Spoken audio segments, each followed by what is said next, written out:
Hi everyone! Today we are going to talk about something really cool called the Bretton Woods system. You might not have heard it before, but it's super important in understanding how money works together between countries. I'll explain it what is it, who was there, how it worked, and how it compares to what we see today. So let's jump right in. First off, what is Bretton Woods system? Bretton Woods system was set up in July 1944 during a big meeting in Bretton Woods, New Hampshire. This was right after the World War II when a lot of countries were trying to fix their economies, and the main idea was to create a system that would help countries trade and invest without too much chaos. They decided that the US dollar would be the main currency and that it would be the link to gold at a fixed price of $35 an ounce. This helped keep things stable so countries could trust each other when trading. A bunch of countries sent representatives to this meeting, with 44 in total. Some of the key players included was Henry Morgenthau Jr., who was the US Treasury Secretary and helped organize everything.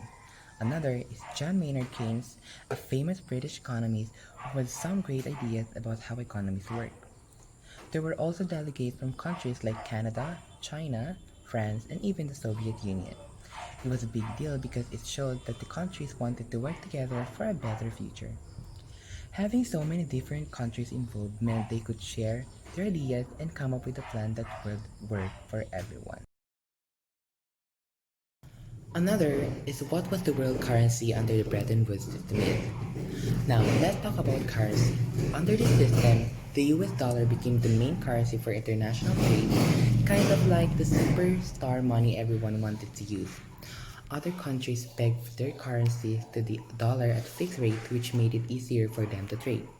For example, if your currency was pegged at 10 units per dollar, you could easily figure out how much you needed to pay for imports from another country without worrying about prices changing at all time. So what was the function of gold in world currency? Gold was super important back then. Since the dollar was tied to gold, people felt more secure using dollars because they knew they could exchange them for gold if they want. This made people trust the dollar more, so instead of hoarding gold bars, countries could just hold onto dollars as their service. It made international transactions easier and helped stabilize economies because everyone believed they could get gold for their dollars if needed.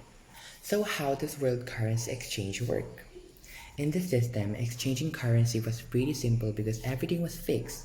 If a country wanted to change its money into another currency, it could do so as to set rate against the dollar.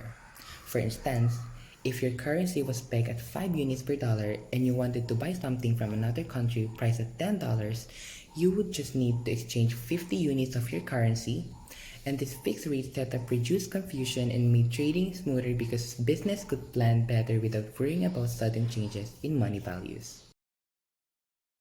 It's like if a country found itself in financial trouble, like if their economy took a hit or they faced natural disasters, they could borrow money from other countries through the International Monetary Fund or the IMF. The IMF was created as part of this system specifically to help countries get back on their feet. And when a country needed help, it would go to the IMF and ask for assistance.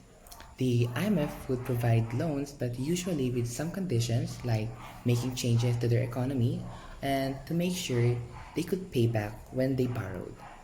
So, in this way, this helped prevent economic crisis from getting worse and allowed countries to recover more quickly. What are the institutions under the Bretton Woods system? The two main institutions created by this system are the International Monetary Fund and the World Bank. So in International Monetary Fund, this organization helps countries stabilize their economies and give loans when they need help. So when your country facing an economic crisis, there is the International Monetary Fund that can easily help you for you to cure the problem that you're facing. Another, the World Bank. This one focuses on long-term development projects aimed at reducing poverty and improving living standards around the world. It funds things like building roads, schools, and hospitals in developing countries. These institutions were set up to work together to promote global economic stability and help countries grow. Another question is the Bretton Woods system still existing, and if not, what replaced it? So here's where things get interesting. The Bretton Woods system didn't last forever, it pretty much ended in 1971, when President Nixon announced that the US would stop converting dollars into gold. This is called the Nixon shock. This led to floating exchange rates becoming more common. And today, currencies are often valued because of supply and demand instead of being tied to gold or another currency like before. This means that exchange rates can change every day based on how people are buying and selling currencies. So in comparing Bretton Woods system to BRICS, this is how we're going to talk about. So BRICS is the group that includes Brazil, Russia, India, China, and South Africa. So unlike Bretton Woods, which focused on the Western powers and fixed rates, BRICS is all about teamwork among emerging economies. BRICS nations want to create a more balanced global economy by promoting trade among themselves without relying too much on the Western institutions like the IMF and the World Bank. They focus on helping each other out in finance and development projects while pushing for changes in global governance structures. This shift shows how things have changed every time in international economics compared to what we saw during the Bretton Woods era. To wrap things up, the Bretton Woods system played a huge role in shaping international finance after World War II by creating stability through fixed exchange rates and institutions like the IMF and World Bank. But as we've seen, things have changed over time with floating exchange rates and new alliances like BRICS is stepping up in today's world. So that's all, thank you.